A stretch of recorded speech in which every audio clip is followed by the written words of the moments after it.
The morning did not announce itself as important. According to the coastal logbook maintained at the Sandpoint station, the entry for October 6, 1908, begins with a phrase that appears dozens of times throughout the volume. Lake calm. Visibility good. There is no flourish in the handwriting, no emphasis, no marginal notation to distinguish it from any other routine day. The assistant keeper on duty, Samuel Rowe, had written the words shortly after dawn, using the same pencil he used for inventory counts and fuel tallies. In later years, when the logbook was reviewed during the inquiry, this entry would be read aloud twice, as if repetition might reveal something hidden within it. It did not. The lake was quiet in the way that experienced men recognize as ordinary. Not reassuring exactly, but not threatening either. A broad, even surface extended eastward, broken only by low swells that moved without urgency. The wind, recorded at 5 to 7 knots from the northwest, carried the mild chill typical of early October, but lacked the sharpness that usually accompanied deterioration. No storm flags were raised along the coast. No warnings were transmitted inland. If one had been searching for a reason to delay, it would not have been difficult to find. The group assembled shortly after 8 o'clock. Charles Bennett, the senior keeper, arrived first, as he always did. At 51, he moved with deliberation rather than speed, his habits shaped by decades of routine and by a temperament that valued control over haste. His service records describe him as steady and methodical, adjectives that appear so frequently they lose specificity. In his private correspondence, however, a clearer picture emerges. Bennett believed that most accidents were the result of impatience. He distrusted urgency, especially when it came from men who did not understand the water. Samuel Rowe deferred to him completely. Rowe was 28, recently married, and still inclined to treat the work as something to be done correctly rather than instinctively. His notebooks, several of which survive in fragmentary form, are precise to the point of rigidity. Measurements are double-checked. Observations are recorded even when they seem redundant. He had been at Sandpoint for just over 2 years and had yet to experience anything that challenged Bennett's confidence.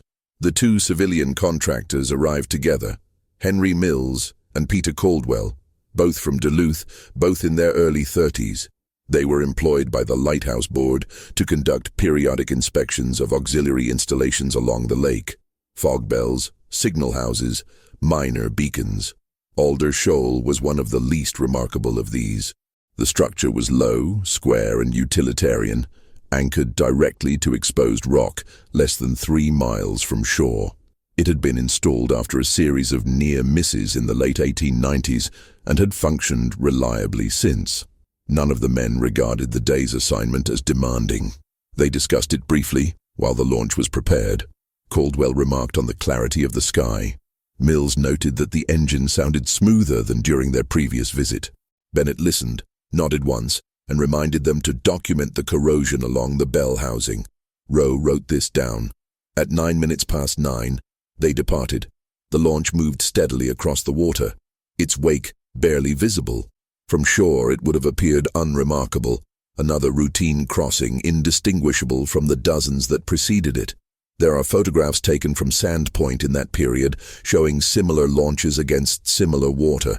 Nothing in those images suggests urgency. Nothing suggests risk. The crossing took approximately 25 minutes. Upon arrival at Alder Shoal, the men disembarked without difficulty. The swell lifted the launch gently, allowing Mills to step onto the rock with ease. Lines were secured, equipment was unloaded. Bennett walked the perimeter of the structure, hands clasped behind his back, scanning the horizon out of habit rather than concern. The inspection unfolded as expected. The fog bell mechanism showed early signs of corrosion along the outer housing, consistent with exposure. Caldwell recommended repainting before winter. Mills noted that the mounting bolts would require tightening within the next year. Bennett agreed with both assessments. Rowe recorded the recommendations in pencil, intending to finalize them later. At no point did anyone suggest leaving immediately. The work concluded shortly before 11. By then, the sun had risen higher, casting a pale light across the lake. The wind had shifted slightly, as noted in Bennett's personal log. Wind variable, Direction inconsistent. He had written this without comment, as one might note the passage of time. It was here that the illusion of time took hold. The men stood on the rock and considered their options, though none of them would later describe the moment as a decision. The lake did not appear hostile. The launch rested securely against the shoal. The distance back to shore remained short. There was no external pressure, no schedule that demanded haste, no signal from the mainland urging their return. They believed collectively and without discussion that there was margin. Mills produced sandwiches wrapped in wax paper. Caldwell joked about the smell of the paint they would need to order. Rowe took the opportunity to review his notes, erasing and rewriting several entries to improve their clarity. Bennett watched the water, his expression neutral. A lesser man might have urged departure at that point, simply to eliminate uncertainty. Bennett did not. In his experience, reacting too early was its own form of error. He had seen men injure themselves boarding in unnecessary haste. He had seen equipment damaged because someone misread a temporary swell as a warning. Patience, he believed, was a professional virtue. This belief is evident throughout his correspondence. In a letter written 3 years earlier, he had complained about a junior keeper who confuses motion with prudence. The phrase appears underlined twice. At approximately 11:10, Rowe noted an increase in spray along the western edge of the shoal. The waves were still manageable, but they were beginning to break higher against the rock. He mentioned it quietly to Bennett, who acknowledged the observation with a nod. There was no sense that the situation required immediate response. The lake had behaved this way before. At 11:20, conditions still permitted immediate departure. This is not interpretation. It is stated explicitly in the Coast Guard reconstruction completed 2 years later, based on wind measurements and wave modeling. The language is precise. At 11:20 a.m., boarding and departure were feasible without elevated risk. That sentence, preserved in the final report, marks the last point at which the outcome remained flexible. No one announced it. Instead, Bennett suggested waiting briefly for the wind to settle. The phrasing, recalled later by Mills, was casual. "It'll ease. It usually does." The men accepted this without hesitation. They had no reason not to. The illusion was not that nothing could go wrong. It was that there would be warning before it did. They remained on Alder Shoal, confident not because the lake was harmless, but because it had not yet demanded their attention. The record notes that they could have turned back. In later years, when investigators attempted to identify the precise moment when the situation should have been recognized as dangerous, they found themselves returning to a familiar problem. Nothing unusual had announced itself. The men on Alder Shoal were not idle in the careless sense of the word. They remained attentive, engaged in small tasks that reinforced a sense of normalcy.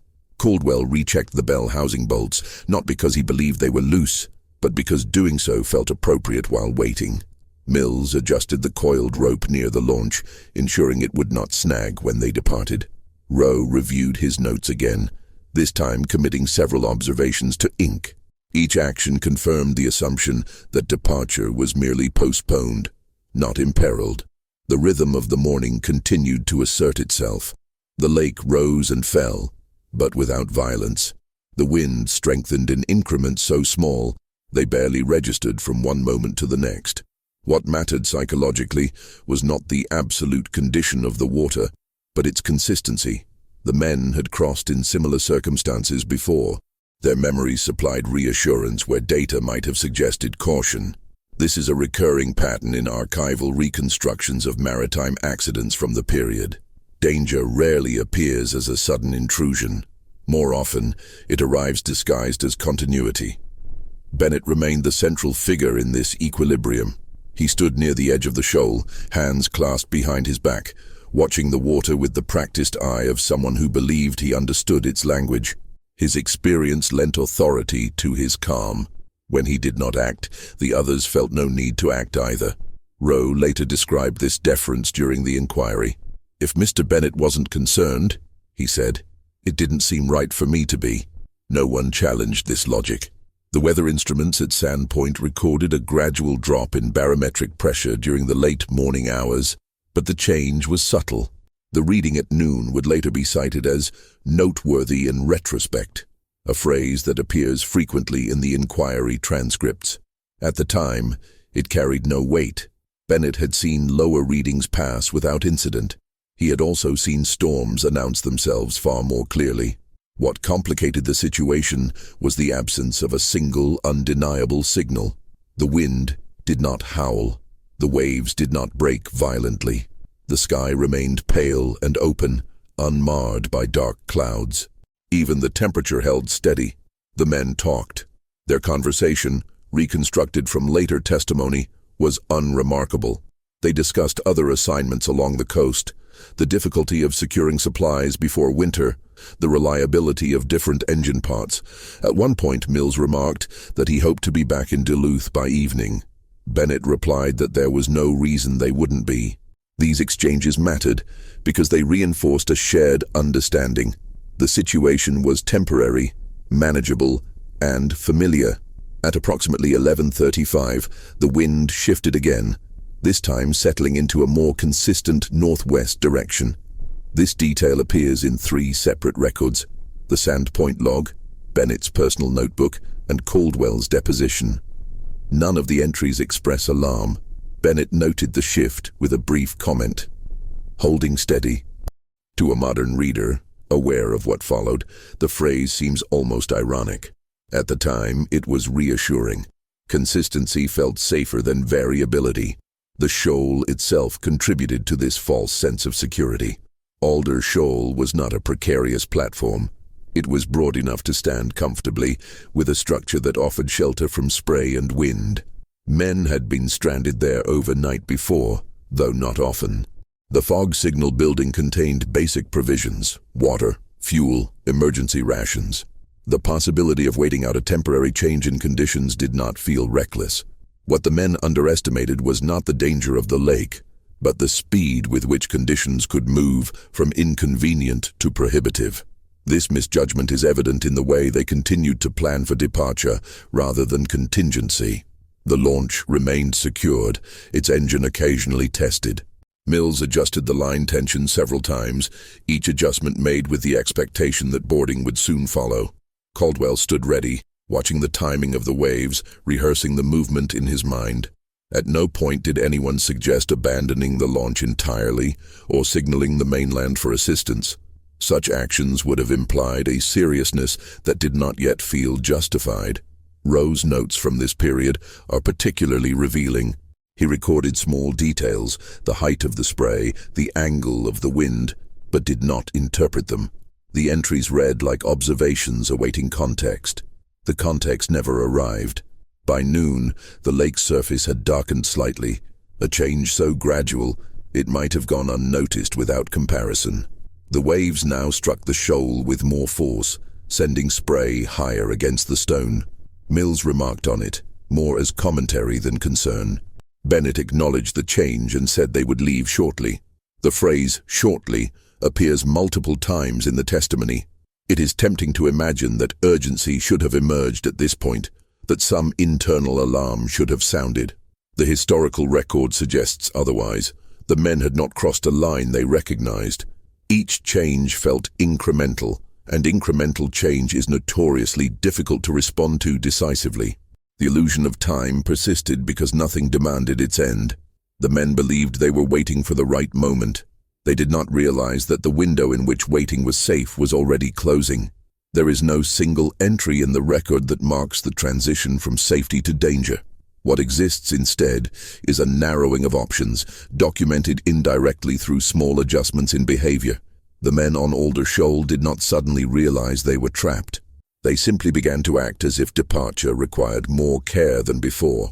This shift, subtle and almost imperceptible, is where the last opportunity quietly dissolved.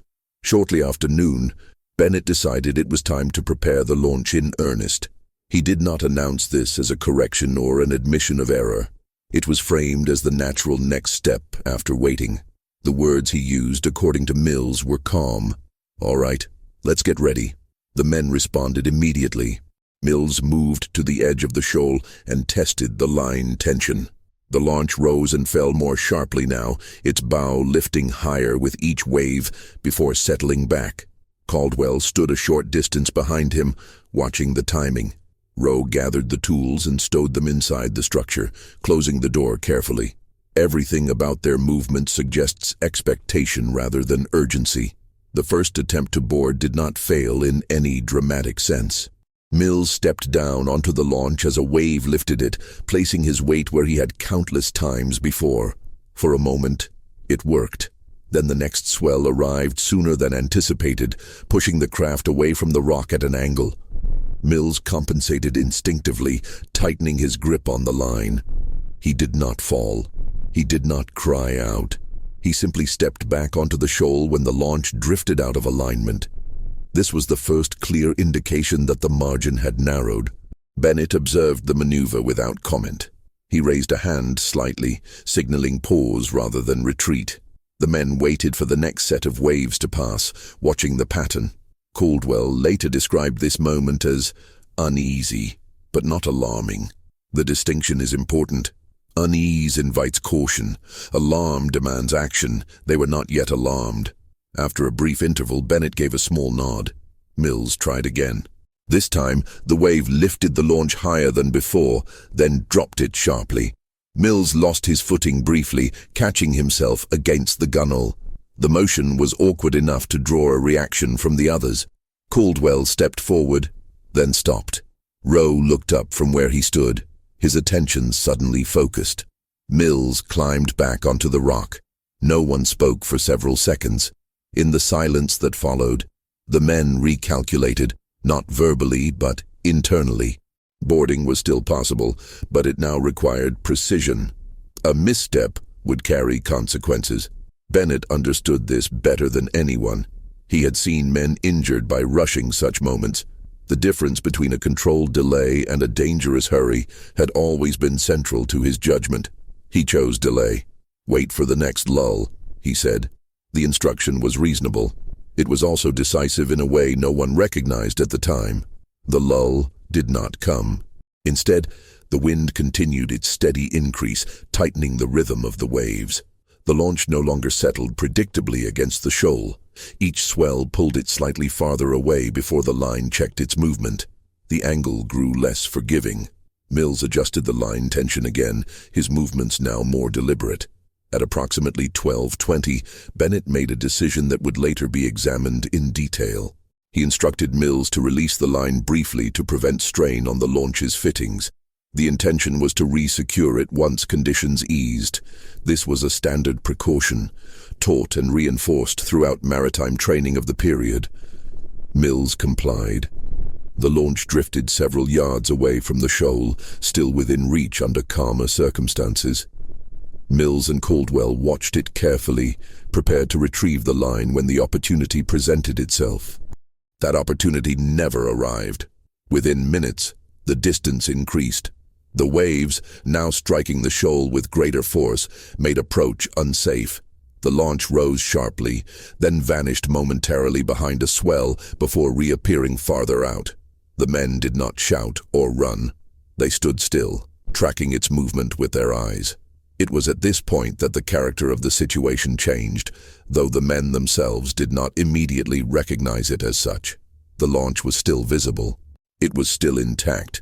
It had not yet capsized. The distance separating it from the shoal was not yet insurmountable. In theory, retrieval remained possible. In practice, the window had closed. Bennett considered attempting a retrieval with a longer line. He dismissed the idea quickly, recognizing the risk of being pulled off balance. Caldwell suggested waiting for another lull. Rowe said nothing. He stood near the structure, his notebook forgotten in his pocket. The men waited. This waiting is the most difficult aspect of the event to reconstruct because it lacks drama. There was no argument, no raised voice, no sudden realization. The men simply stood and watched as the conditions they had expected to pass instead consolidated. At approximately 12:35, the launch capsized. This detail is drawn from debris patterns recovered later and from wave modeling conducted during the inquiry. No one witnessed the exact moment. The men on the shoal may have seen it happen. or they may have looked away briefly and only noticed the absence afterward. The record does not say. What it does say is that, from that point on, the launch was no longer a factor. The men were alone on Alder Shoal. Importantly, there is no evidence that this realization produced panic. The shoal was still there. The structure still stood. They had shelter.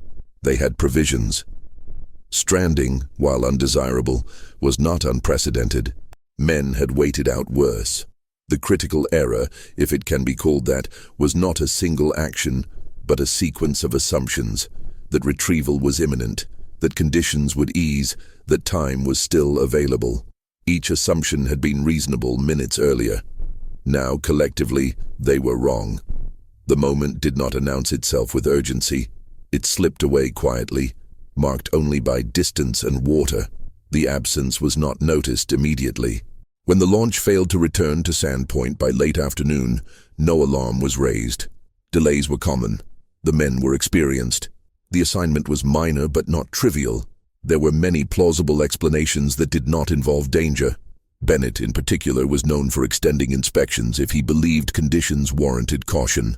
The logbook entry for the evening watch reflects this assumption. It records no concern, only a brief note. Launch not yet returned. Weather unsettled. The phrasing suggests expectation rather than worry. There is no indication that anyone believed assistance was required. Night fell without incident. It was not until the following morning, when the launch still had not appeared and the weather had worsened, that the possibility of trouble began to take shape. Even then, the response was measured. A message was sent to the Coast Guard station to the east, advising them of a delayed return. No emergency language was used. The first attempt to reach Alder Shoal was made shortly after sunrise on October 7th. It failed. The waves were too high to permit safe approach. The men tasked with the attempt recorded their decision succinctly. Conditions unsuitable. Will reassess. This pattern repeated itself throughout the day. By the time the shoal was finally reached, nearly 48 hours had passed. The lake had begun to settle, though the swell remained significant. The approach was cautious. Lines were thrown and secured with difficulty. When the rescue party stepped onto the rock, they did so with a heightened awareness of how narrow the margin had been. The structure stood as it always had. The door to the fog signal building was closed. Inside, the space was orderly. Equipment had been stowed. No tools were scattered. No signs of impact or struggle were visible. The lantern was intact. The rations had been opened but not exhausted. On a small shelf near the wall, investigators found Rowe's notebook. Several entries had been added after the launch was lost. They are brief, factual, and almost clinical in tone. Wind direction, wave height, time intervals estimated without a watch. There is no commentary, no speculation, no expression of fear. The final entry ends abruptly mid-line, as if the writer had been interrupted. No bodies were found on the shoal. Debris recovered in the following weeks. Fragments of clothing, a cap identified as Mills's, part of a rope, suggested that the men had entered the water at different times and from different positions. This supported a theory that they had not been swept away simultaneously, but sequentially. The inquiry favored a reconstruction that emphasized restraint over drama. According to this reconstruction, at least one of the men likely attempted to secure or retrieve equipment after the launch capsized. This would have been consistent with professional habit and with the belief that recovery was still possible. The others may have followed not impulsively, but out of obligation. The lake, by then, required only a single miscalculation. There were no witnesses. The official report avoids definitive language. Phrases such as likely, probable, and consistent with appear frequently. The absence of certainty was treated as an unavoidable limitation rather than a failure of investigation. What emerges instead is a catalogue of alternatives, things that might have been done differently. They might have departed immediately upon completing the inspection. They might have treated the wind shift as final rather than provisional. They might have accepted inconvenience earlier to avoid catastrophe later. These observations fill several pages of the report. Yet the same document repeatedly acknowledges that each decision made at the time fell within accepted practice. Bennett's judgment is described as reasonable, Mills's actions are characterized as standard. No individual is singled out for blame. This absence of blame is not accidental. It reflects an understanding, common in maritime investigations of the era, that accidents often arise not from negligence, but from ordinary behavior extended slightly too far. The aftermath, then, is marked less by outrage than by quiet revision. Procedures were updated. Guidelines for auxiliary inspections were amended to emphasize earlier departure thresholds. Training materials began to include Alder as a case study, not of recklessness, but of delay. In the years that followed, the site acquired a reputation disproportionate to its physical presence. Mariners referred to it cautiously. Keepers mentioned it in passing. Yet even this reputation was subdued, stripped of myth or exaggeration. The records do not describe heroism. They do not describe panic. They describe men behaving as they always had, until the conditions they trusted no longer permitted it. The aftermath, like the event itself, unfolded without spectacle. In reviewing the records of Alder Shoal, one is struck not by what is present, but by what never appears. There is no moment of visible panic, no written expression of fear, no indication that the men believed themselves doomed. The documents do not record a final stand, a desperate attempt, or a sudden realization. Instead, they preserve a sequence of ordinary judgments made by ordinary professionals, each one defensible on its own, each one slightly narrowing the future. From a historical perspective, this absence of drama is not a failure of the archive. It is the event. The men did not misread the lake. They understood its dangers well. They had spent years navigating its moods, adjusting to its changes, learning when to wait and when to move. What they misjudged was not severity, but timing. They assumed that recognition would precede consequence, that the moment of true danger would feel different from the moments before it. It did not. The illusion of time is a recurring theme in early 20th century maritime incidents, particularly those involving experienced crews. Familiarity dulls urgency. Repetition creates confidence. The mind, accustomed to gradual change, struggles to respond decisively when thresholds are crossed without ceremony. At Alder Shoal, nothing dramatic announced that threshold. The wind did not roar. The sky did not darken. The lake did not erupt. Conditions shifted incrementally, each change small enough to absorb, each delay justified by the expectation that the next moment would resemble the last.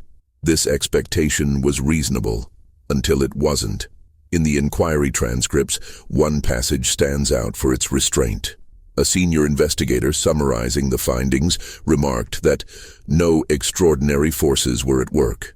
The phrasing is careful. It avoids implication. It refuses to mythologize the event. The lake behaved as it often does. The men behaved as they often had. The tragedy emerged not from chaos, but from order. They waited because waiting had worked before. They hesitated because hesitation felt prudent. They delayed because delay had always been survivable. At no point did they believe they were choosing risk over safety. They believed they were choosing patience over haste. History, however, records outcomes, not intentions. When the site was revisited years later for maintenance, a new keeper noted in his log that the shoal feels deceptively secure. The phrase is underlined once. It is the only instance of emphasis in that volume. Nothing at Alder Shoal demands fear. The danger lies in its familiarity. As a historian, one is tempted to extract lessons, to frame the event as a warning against complacency or delay. The men themselves would likely have rejected such language. They did not see themselves as complacent. They saw themselves as careful. The record supports them. What it does not support is the belief that caution alone guarantees safety. There are moments when caution becomes indistinguishable from postponement, when waiting ceases to preserve options and begins to erase them. At Alder Shoal, the decisive action was never taken, not because it was rejected, but because it was deferred. Nothing dramatic happened. No final error sealed their fate. They simply believed there was still time, and they were wrong.